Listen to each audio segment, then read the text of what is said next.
It's just past 11 o'clock, and it's time for the WIP Mystery Theater. Why don't you join us? Just sit back and relax, if you can.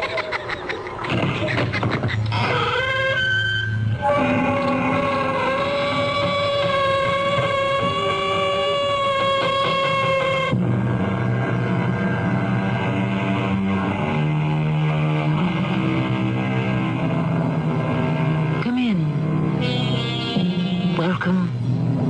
I'm Tammy Grimes. The book tells us there's no new thing under the sun.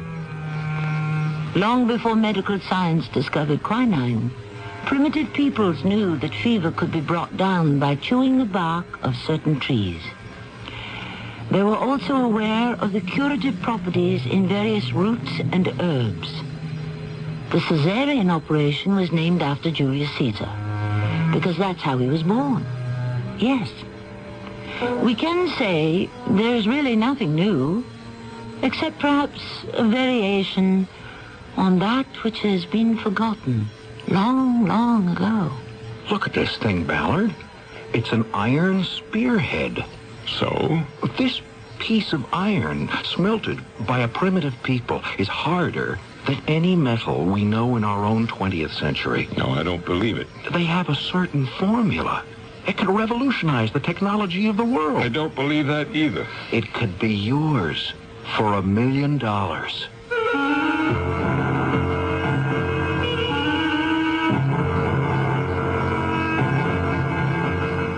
Our mystery drama, The Magic Dust, was written especially for the Mystery Theater by Sam Dan and stars Tony Roberts.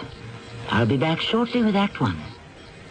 Whether you need a Christmas gift for someone who enjoys gourmet cooking or late-night snacking, you're sure to find it in the wide selection of gift appliances available at True Value hardware stores. Hi, Pat Summerall to suggest you give the versatile Oster Kitchen Center, including mixer, food grinder, dough hooks, blender, and more, to cut big kitchen chores down to size. Then for quick meals and snacks, choose the Oster Hot and Toasty Grill that cooks 4 sandwiches in minutes. You'll find them at participating True Value hardware stores and home centers. And say that Pat Summerall sent you. Irene, you just dropped a day's pay in dishes. Yeah, and strained my back besides. Oh, no. Look, leave that mess there while I get some Doan's pills. You've got some here? In my purse. Lifting trays like we do, I always keep Doan's pills with me. Good advice. Doan's pills for temporary relief of simple backache pain due to overexertion, stress, or strain. Use only as directed. Irene, you finished the shift. Because Doan's pills were on the job. They really work. Mommy, I cut my hair. Oh, no. Oh, what should I do? Oh, Mommy, I'm bleeding. Can you stop the bleeding? Can you clean a wound properly? What if he stops breathing? What if his heart stops too? How do you handle an emergency at home? Many of us panic when prompt action may be needed to save a life. If you'd like to learn what to do and how to do it before you're faced with an emergency, contact Red Cross. We'll help you learn how to prevent accidents.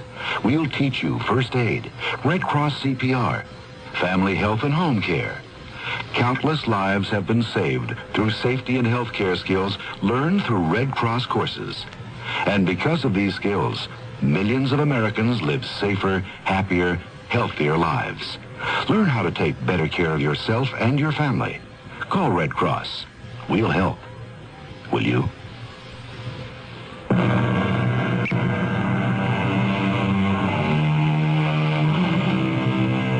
Man has always placed a premium on precious metals, gold, silver, platinum. But why should gold, silver, and platinum really be valuable? They're not nearly as useful as, say, iron, zinc, or tin. There is actually no satisfactory answer to this question. What it all comes down to is this. They are valuable because they are valuable. Period. And people will kill for them. Not just individual people, but entire nations. In today's high-technology society, other metals are becoming valuable. Dangerously valuable. Some of them are metals you may never have heard of. Ellsworth! Ellsworth! Yes, sir. Let me shut this off. You're back from Europe, Mr. Ballard. Obviously. What are you doing? I'm conducting stress tests, Mr. Ballard. I can see that. On what? Well, this metal will be part of an airframe. It's taken the equivalent of thousands of hours of constant flight. And the results? Oh, there isn't the first sign of metal fatigue. What did you treat it with, Ellsworth? Asphenate. Is that what you've been using? Well, you see the results. It's miraculous. I believe I've come up with just the right balance. Should I fire you now or later? Fire me? After what I've just discovered? What did you discover, you fool? That asphenate retards metal fatigue. We always knew that. Well, theoretically, but in my formulation... You don't freelance in this company. You're part of a cooperative team. You exchange information. You check each other. Pool your knowledge. But you thought you could come up with something and grab all the credit for yourself, right? Mr. Ballard, I don't need this abuse. I know what I've got. And if you don't want it, I can go elsewhere. Good luck. You mean you're going to let me walk out of here with a discovery I made on your time, with your facilities and your money? Certainly am. And then you'll really make a discovery. Nobody will want it. Why not? Because you're dealing with the most expensive mineral in the world to produce. Yes, but it could double, even triple the lifespan. Even allowing for that. Mr. Ballard, with research... Everybody knows about asphenate. They call it the miracle mineral. Because it's a miracle if you can refine a ton of it for under $1 million. So, for all practical purposes, what did you do? You reinvented the wheel.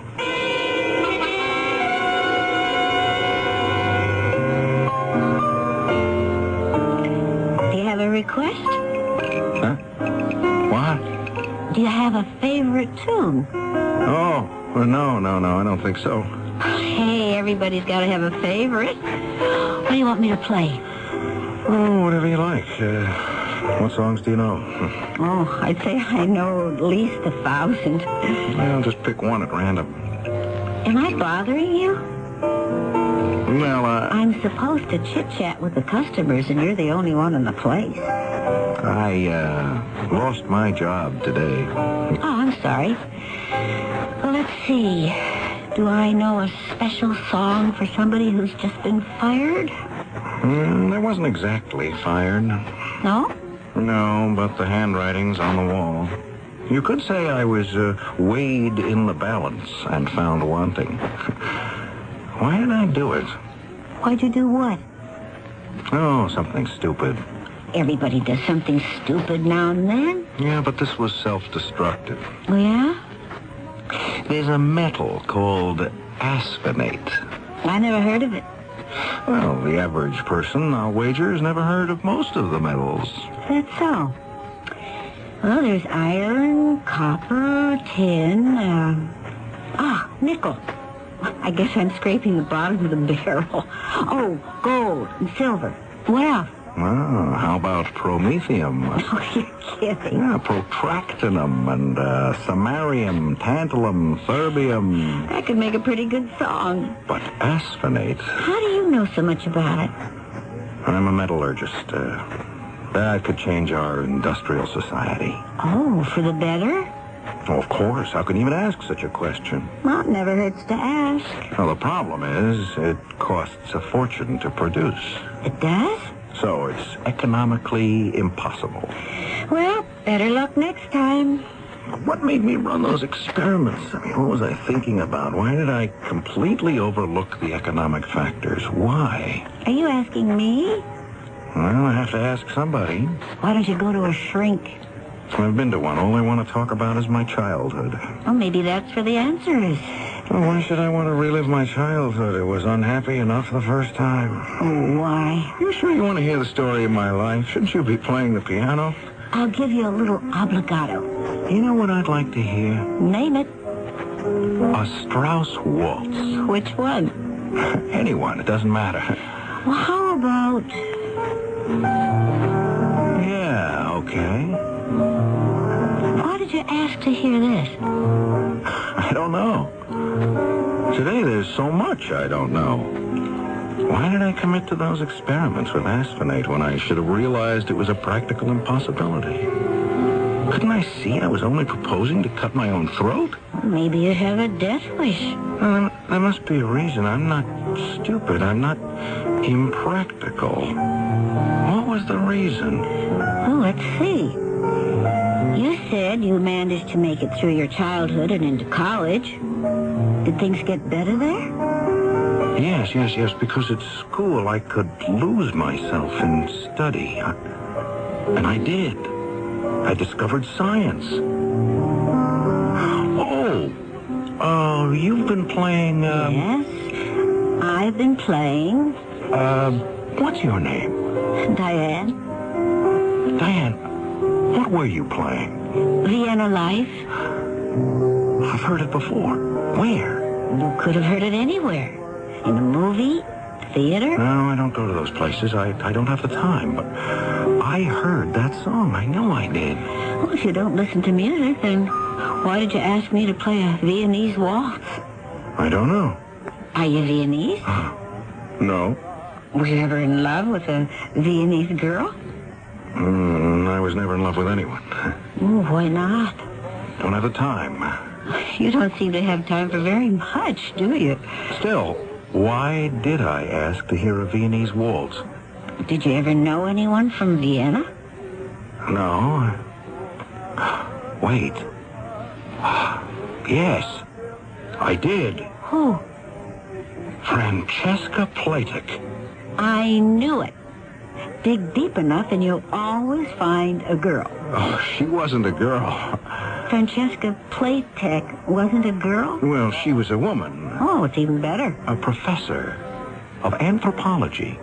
Yes, I had to take a course in anthropology in order to graduate. It was a small class, and sometimes I'd go to her apartment. Oh, then you did have a romance. No. The class would meet in her apartment. Oh. Was she pretty? Well, she was an old lady. How old? Well, maybe she wasn't an old lady. It's just that when you're 20, a woman who's 40... Anyhow, she was very plain, but she was very pleasant. And very Viennese. And after the lecture, she'd serve coffee and soccer torten. Oh, I can taste them now. And one day, I remember, she asked me to stay after everyone else had gone. I remember that day very well now. It was when I was a senior, back in college. Shall you have another cup of coffee, Mr. Ellsworth? Thank you, Professor Platek. And help yourself to another tort. Oh, thank you again. You are wondering why I asked you to stay, hmm? Yes, Professor. You do not care for my course. Anthropology, it bores you, no? Well, I guess I'm just not interested. It is the study of primitive man and his culture. Oh, well, the truth is, I guess I just don't care about primitive man. I'd rather study about modern things. You are a scientist, no? Well, hope to be one. I see by your card that you hope to specialize in metallurgy. Yes, Professor. You may be interested then in the Colossus. The who? West African people. Do you know why? No, Professor. They are a small tribe, but they were never conquered. Do you know why? No, ma'am. The superior quality of their iron weapons. Oh. Should this not be of interest to you as a metallurgist? Well, yes. Somehow they had learned to, I suppose you could say, fortify their iron spear points with a metallic ore called asphenate. You have heard of it? Yes, I think so. Now then, I have been told that this ore is fantastically difficult and fabulously expensive to refine. And yet this tribe, which had just entered the Iron Age, has discovered a technique. Are you sure of this, Professor? I make this claim from observation at first hand. You mean you were there? Oh, yes. You see, the refining of the ore, it is done as part of a secret religious ceremony. Religious? Oh, yes. They call it the magic dust. And no outsider is permitted to witness. But weren't you an outsider? Oh, no. I asked for and was granted permission to join the tribe. And so I learned the secret of the magic dust. You see this spear? It is fashioned of iron and treated with the magic dust. There is nothing as hard, as strong as this in our modern technology. Modern science has been unable to construct anything as durable. You don't believe it? No, I didn't believe it. How could I believe it? So I forgot about it. Or I thought I did. That was 20 years ago. But it stayed with me. In my subconscious. Maybe without knowing it, in that time, I did come to believe it. And that's why I committed myself to the asphenate. Because I knew there was an answer, a way to refine it. Well, all I can say is you can thank old Johann Strauss. Do you realize what this means? Oh, sure. You're going to make a bundle. Oh, I don't care about the money. This could mean tremendous things for the economy. Well, you just make sure you get yours. Hey, is there a phone in this place? Oh, I see it. Excuse me. Hello? Mr. Ballard, this is Joe Ellsworth. Do you know what time it is? Mr. Ballard. I've just about made up my mind to fire you, and this isn't helping. You must listen to me. Why? I have to talk to you. Well, see me in the office. Oh, it can't wait. Why not? I found it. Oh, what did you find? The dust. The magic dust. Are you crazy? I'll be at your house in 20 minutes. The magic dust. It sounds like a hustle, a scam, a flim-flam. But don't we have all this on the authority of a highly respected college professor of anthropology? Well, you never know. And besides, who says it isn't possible? In this world of ours, can't and doesn't anything happen? The second act will happen shortly. I think the reason that people put their hands over their mouths when they smile is they're embarrassed by their tobacco-stained teeth. I mean, I was embarrassed until I switched to Topol. Topol Smoker's Tooth Polish is a combination of polishing agents and a rich foaming cleanser, especially formulated to help remove ugly yellow tobacco stains. Yet laboratory research has proven Topol cleans gently enough to be used every day instead of regular toothpaste. Topol gave me back my smile. Topol Smoker's Tooth Polish, mint or fluoride.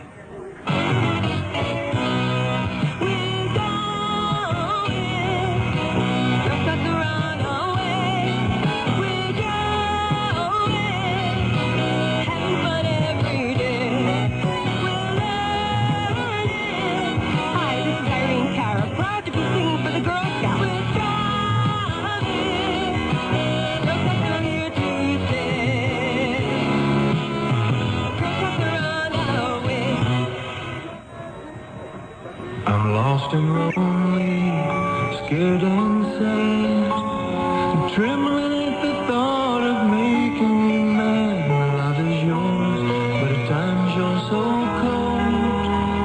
If life's like this, take me before I grow old. This song about child abuse was written by a man who has served time in a state prison. It tells how he felt growing up as an abused child. Many of the social problems in America today spring directly from child abuse.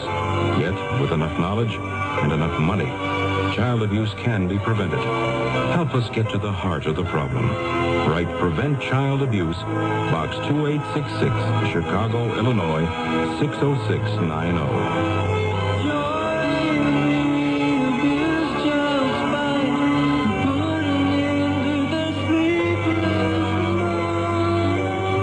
Message of the Ad Council and the National Committee for Prevention of Child Abuse.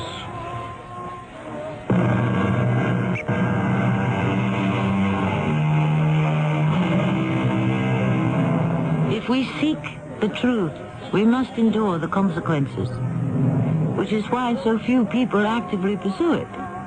After all, why search after truth? If it turns out you may not like it once you find it. Indeed, you may not even recognize it. The problem is age-old and quite familiar. And what is the truth? We shall have some wrestling with this as our story continues. The long and short of what you're telling me, Ellsworth, is that this woman knows how to refine asphenate. Well, she said she did. Now, what's this tribe again? The Colossus, something like that, of West Africa. And they have iron spear points that are harder than anything ever made. Well, that's what she told me. Well, how does she know? They're treated with this magic dust, which we know is the ore of asphenate. Oh, never mind all that. How can we find out? Where can we get a Colossus spear point? Oh, I don't know that, but she has one. Oh, that is, she did. Well, then get it. But I haven't seen her in 20 years. I don't even know if she's still alive. I said get it. But why should she let me have it? Make up a story. How can I... If you can't come in with that spear point, Ellsworth, don't bother to come in at all.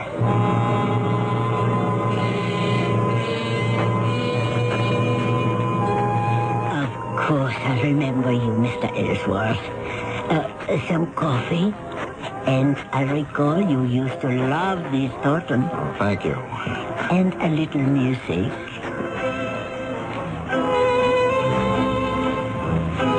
So, what have you been doing with yourself? I did become a metallurgist. Good. It is not everyone who can realize a youthful dream. Dream? Well, sometimes it's a nightmare. Oh? Professor Platek, I'll come right to the point. That is the spear point. Yes? Do you suppose I could borrow it? The Colossus spear? Oh? But why? In the interests of science. How? You say that it had been treated with the magic dust. You remember? Mm-hmm. So therefore it's stronger and more durable than anything that had ever been created by modern science? You remember that too? Well, that idea, yes. It had always, I suppose you might say it had haunted me. Really? And so I wonder, would you allow me to test your theory? My good Mr. Ellsworth, it is not a theory.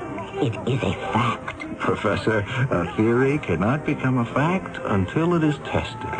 And what do you propose to do? Well, I would subject it to various stresses and determine just how it responds. Oh, you would destroy it? Oh, no. Merely prove that it is what you claim that it is. But I need no proof. I believe it.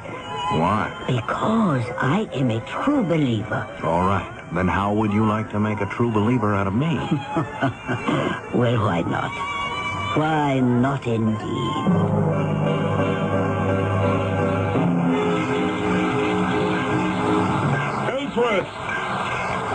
Ellsworth! Yes, Mr. Ballard. How's it coming?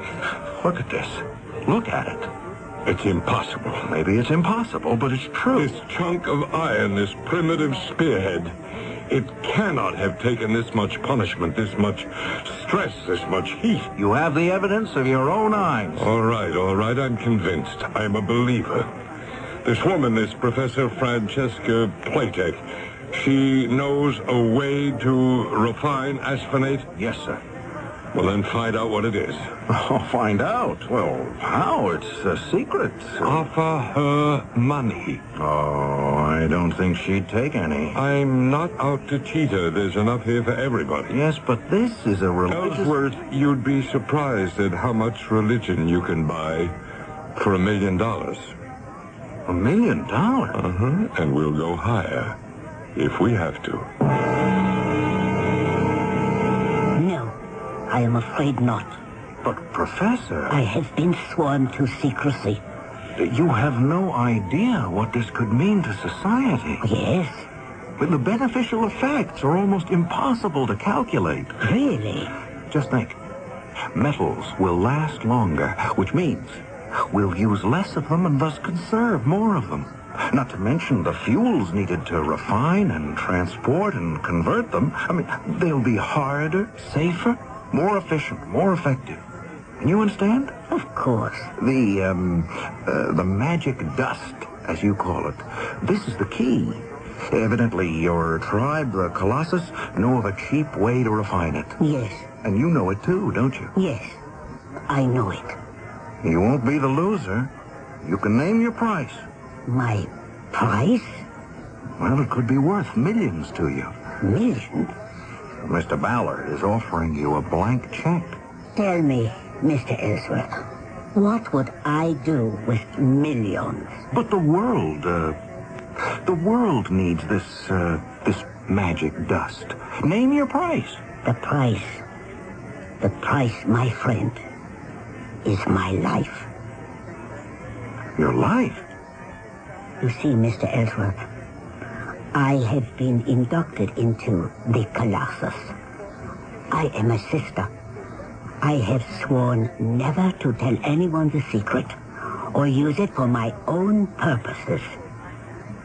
If I were to give away the secret of the magic dust, I would die immediately.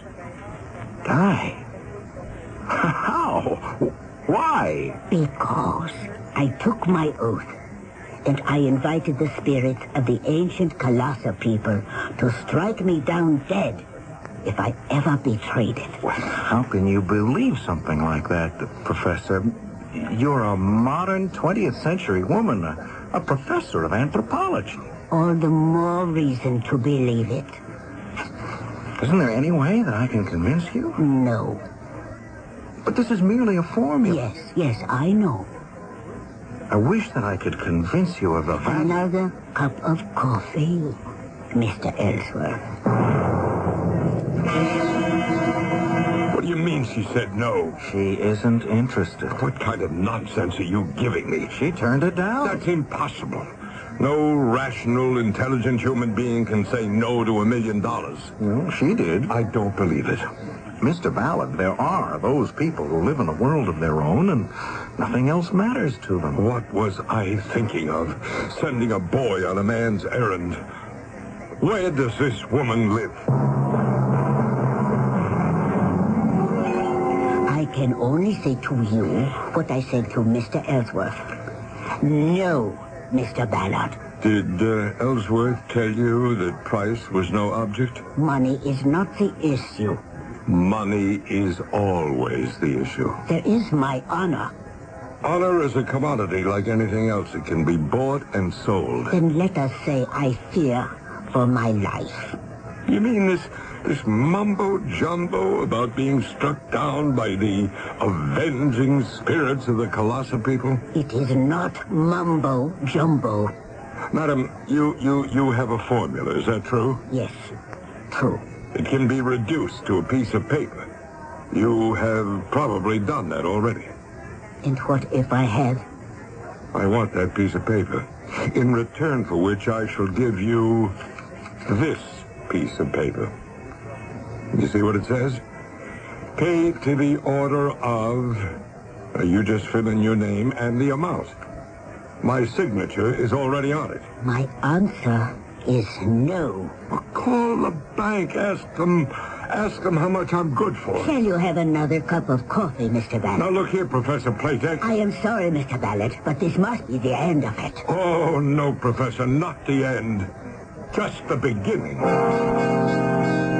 Go see her again, Ellsworth. She simply won't discuss it, sir. You've met her. You know how she is. There has to be a way. Well, I'm sorry, but I don't think so. Oh, you don't think so? No, sir. Well, I can think of a way. Well, what's that? There isn't any reason for you to know. Mr. Ballard, if you're thinking of... Of what? No, nothing. Nothing. Go back to the lab. Do something productive. Mr. Ballard, are you... Well? I have to check on some tests.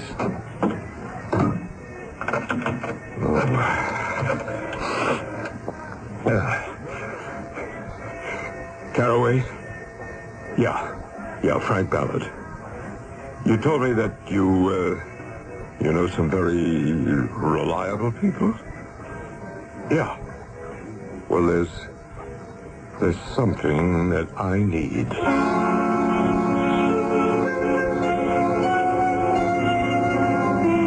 Well, look who's here. How'd you make out with the Viennese professor? Oh, all right. The old spark still there?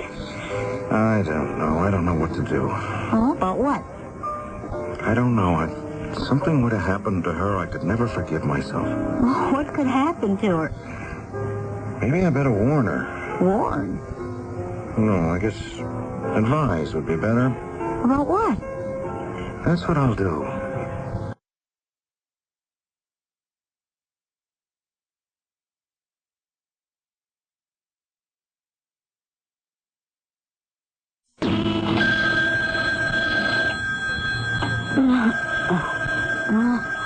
What is it?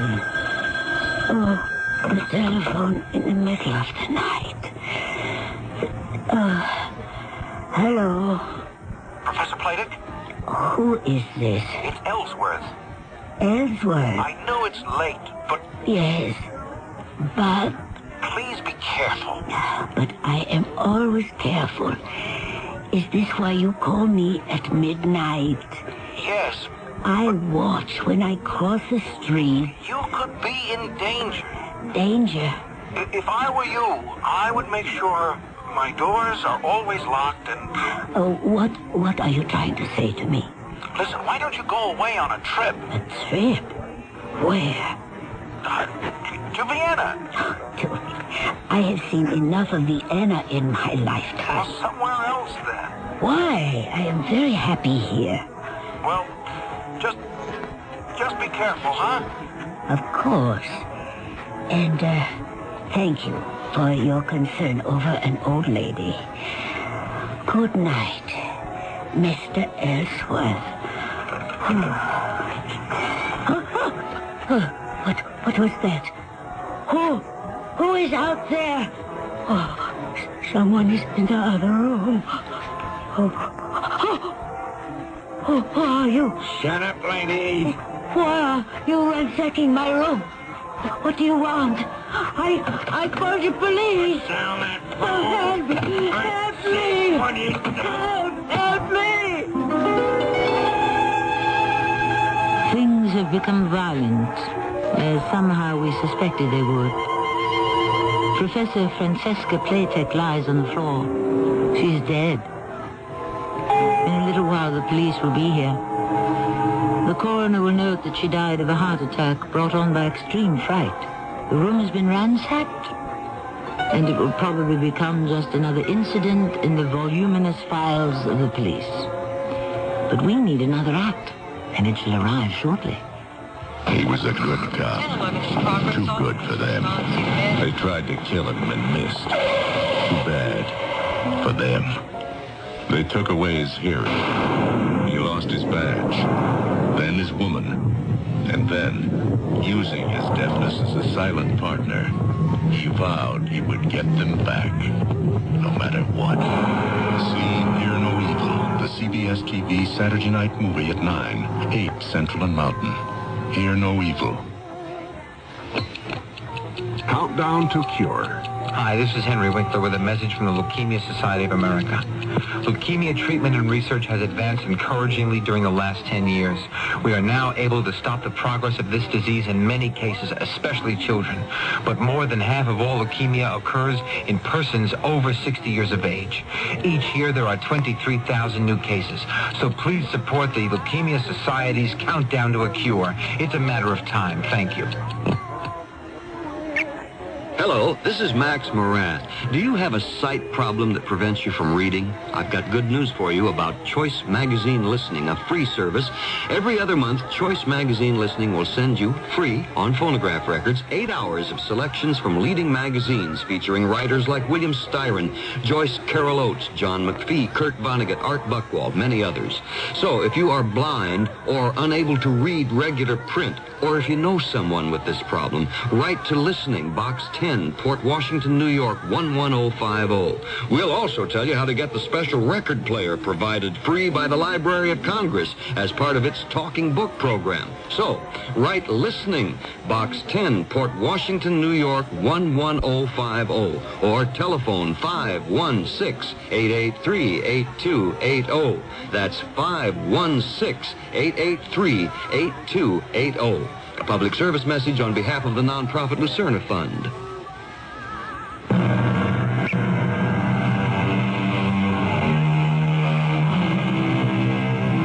He wanted to help her, poor Ellsworth. So he telephoned her in order to warn her. But in so doing, he woke her up from a sound sleep. And that's when she noticed that there was a burglar in her room. The burglar had no original intention to kill her. We know why he was there and what he was looking for. Just think. If Ellsworth hadn't called her to warn her, she would have slept through the attempted burglary, and perhaps she would still be alive. But that's why we have stories. She's dead. Yeah, I read about it in the paper. I understand some burglar... No, not just some burglar. A specific, a definite burglar. Oh, yeah? Who? You mean you don't know? How would I know? You didn't hire somebody to ransack her apartment? Well, why would I do that? To find the formula. Then what formula is this? The formula for the magic dust. And what is that? Aspenate, that rare and difficult to refine metal. How can you pretend? Now listen, Ellsworth. I don't know this magic dust, whatever it is, and you don't either. But I never heard of this Professor Francesca Playtech. I told you about her. Well, I'll deny it. You went to see her. You can't prove it. Mr. Ballard. It was one of those unfortunate things. A very skillful and competent man was assigned to steal her papers. She was fast asleep. It was going very well, and then, do you know what happened? The telephone rang. The telephone? Somebody called her. At midnight. At midnight? Yes. And that woke her up. So she became hysterical. The fellow tried to shut her up, but, well, what can you do? So then, that's the end of it. And you must have lots of work to do.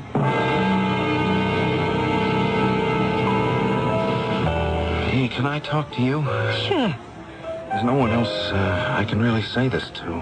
Whatever it is, are you sure you can say it to me? I killed her.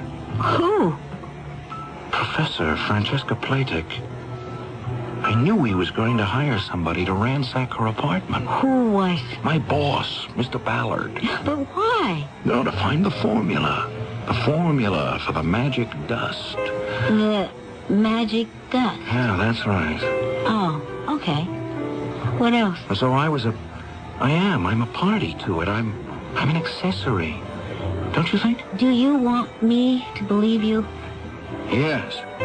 Okay. If I believe you, then I have no choice but to call the police. Maybe that's all for the best. Why don't you go home and sleep it off? But I'm not drunk. Yeah, I see. That's the problem. I'm going to turn myself in.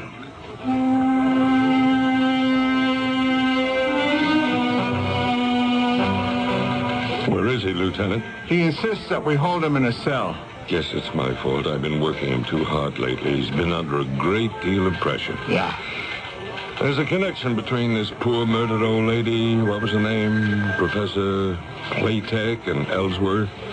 She used to be his teacher back in college many years ago. That's what he keeps saying. If you want to know what I think, the news of her sudden death must have shocked something in his mind. She taught anthropology, you know, primitive peoples, magic, formulae, and whatnot. Do you actually believe that? I don't know. But it's as good a theory as anything else. Well, we can't keep him here indefinitely. My company will see to it that he gets the best of care. Hello, Ellsworth. Hello? You feeling better? No. I'll never feel better. Oh, come on now. And neither will you. But I don't feel bad at all. Well, you should. You killed her. The fact is, you killed her for nothing. No, I didn't kill her. Well, you had her killed. You keep telling this kind of ridiculous story, you see where it gets you. Into a sanitarium.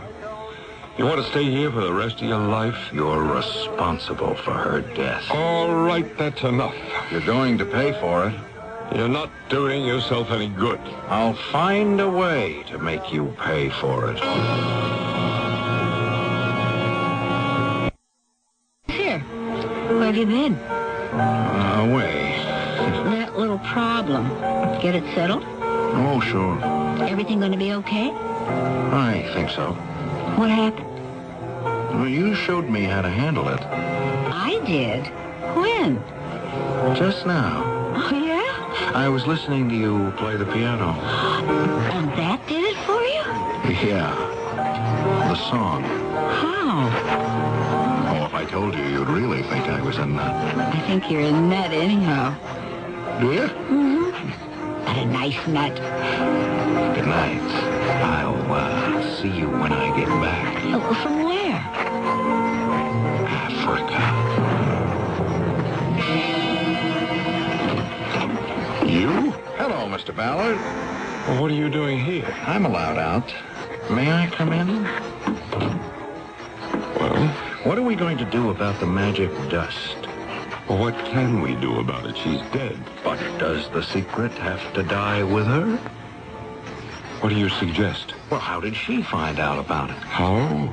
She was an anthropologist. She went into the field. Oh, wait a minute. Where is all this leading? To the Kalasa tribe near the west coast of Africa. Why don't we go there? Well, what for? Well, to discover the secret of the magic dust. How? I looked through my old school papers. I found the notes I took in my anthropology class. Listen. Oh, now, what is this nonsense? I spent time with the Kalasa tribe. This is Professor Platic speaking. I said to Chief Leoto, Chief, I would like to become a member of the tribe. And he said, then you must become my sister. And we shall have the ceremony when we burn the magic dust. You see that, Mr. Ballard? Well, what am I supposed to see? That is where and when they refine the asphenate, and all who join the tribe are told the secret.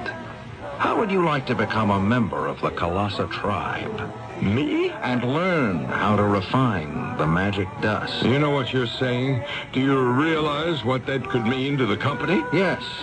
But how could that be arranged? Pick up the telephone, Mr. Ballard. Have your secretary make arrangements for us to fly to West Africa. We have company branches along the way. Have a local manager arrange for us to travel to the territory of the Kalasa tribe.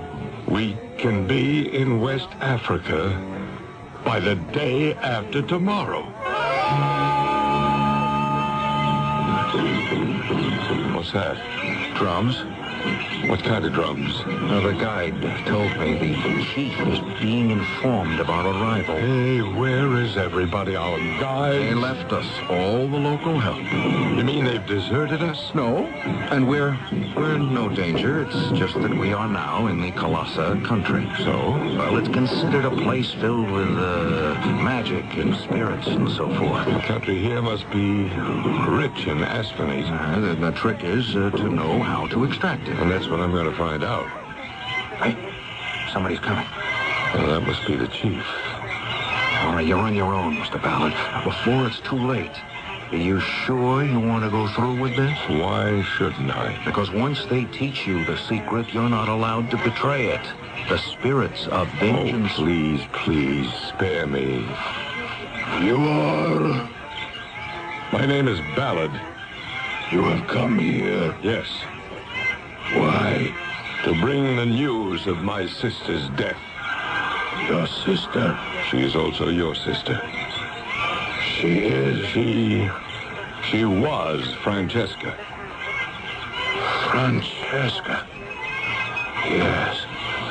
And she's dead? How did she die? At the hands of a thief. Has he been brought to justice? Not yet, but he will. We shall ask the aid of the spirits of vengeance. Francesca was your sister by adoption, and she was my sister by blood. You and I, then, are brothers. We must become brothers. I have come for that purpose. You can still back out. Are you crazy? Now that I'm so close, I can taste it. Yes, but I'll make a confession. I tried to set you up for this. I had hoped you'd learn the secret. And then, when you tried to use it for yourself, you'd just fall down dead. What are you saying? To pay you back for her murder. But I can't go through with it, Ballard. Let's get out of here quickly. You should never have left the sanitarium. The secret will kill you. I'll see you later. Here is the place where the waters meet. The land that is rich in the magic dust. Here only the brother and sisterhood may meet. Here is where the dust is made. Here is how the dust is made. Light the fires. The great fires. You, Ballard, speak. Yes. You who are about to become our brother. Speak. Swear. Say, I swear by my life. I swear by my life. I shall never betray. And I shall never betray the secret of the magic dust. The secret of the magic dust. This is the dust that forms the body and soul and spirit of the people. This is the spirit of our weapons. It must never be used for anything else, save to make the Colossus spear. Swear. I swear it shall never be used for anything else, save a colossal weapon. If I lie or break the faith, may the spirits of the colossal people take away the sight from my eyes, the breath from my mouth, and turn my heart to stone. I swear. See how it is made, my brother. See how the sand that is washed by these waters is added. So, yes. Then ashes from the trees that are found on the bank. And now the fires.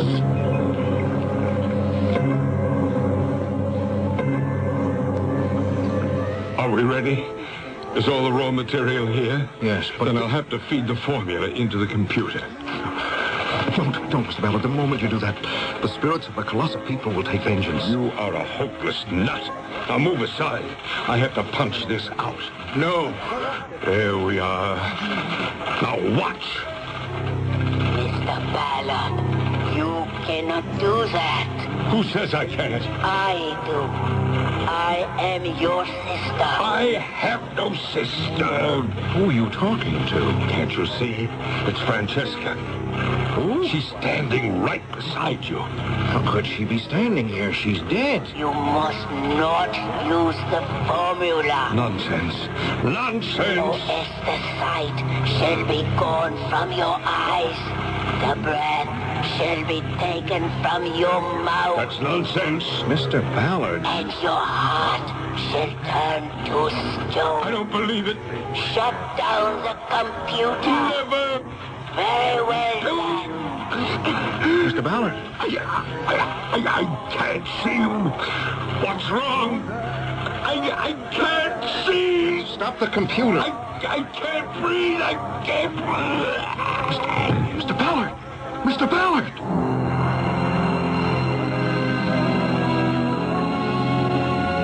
Poor Mr. Ballard. We could say he broke his word to the sacred brotherhood of the colossal people, and the avenging spirits did him in. Or we could say that the prospect of making so much money was so exhilarating that his heart couldn't stand it. Depending on your own outlook, either way makes sense. I shall return shortly.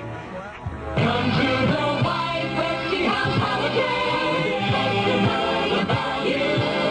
Right now, your participating White Westinghouse dealer is offering big cash refunds of up to $75 on selected dishwashers. Choose from under-counter and convertible models, all built with famous White Westinghouse quality. Plus, during his holiday festival, he's offering big savings on the full line of White Westinghouse appliances. So see him today. White Westinghouse.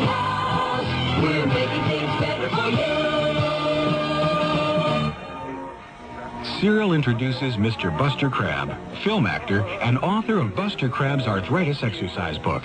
I wrote a book on relieving arthritis pain, and I recommend Icy Hot Cream in the tube. Rub it on. Icy Hot's penetrating warmth reaches way down inside to help relieve minor pain, while a feeling of coolness soothes your skin.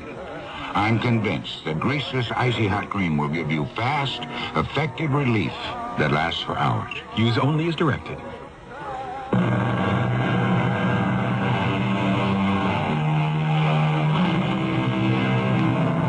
The past may be forgotten, but it never dies. And not just the human past with its fantastic network of memories, but the past of the earth itself. Yes, within the waters, the rocks, the mountains and deserts are the eternal secrets of earthquakes, floods, and other catastrophic upheavals. And these follow certain rules of logic that no human mind can ever hope to understand. Does a grain of sand, a droplet of dew, have a mind of its own? How can we answer that question? Our cast included Tony Roberts, Arnold Moss, and Evie Juster. The entire production was under the direction of Hyman Brown. And now a preview of our next tale. Here's one of Laura's house slippers. I used it for comparison with plaster casts of footprints from the murder scene. Splendid. Give it to me, please. It's all bloodstained. Much the better. Now, I go back to that night of April 3rd. Yes, I see it. What? I see the blood. Now, a face. Yes, I see. Long, black, curly hair, a very pale face, a sad, droopy mouth, pale blue eyes, almost white. It is the face of the murderer. Hey, wait a minute. That sounds like Stevie Harris. He is your murderer. No way. Not Stevie. He couldn't kill anyone. What? Well, I've known Stevie since the day he was born. Yes, my dear Sheriff. But have you read the fellow's mind? Radio Mystery Theater was sponsored in part by White Westinghouse Appliance Company. This is Tammy Grimes, inviting you to return to our Mystery Theater for another adventure in the macabre.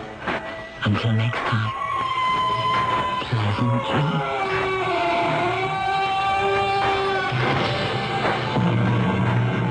This is Nat Wright. Stay tuned for the Dawn Patrol flight, where we'll be playing your songs all night long after the news. It's midnight. This is WIP, Metro Media Radio in Philadelphia. Governor Thorpe.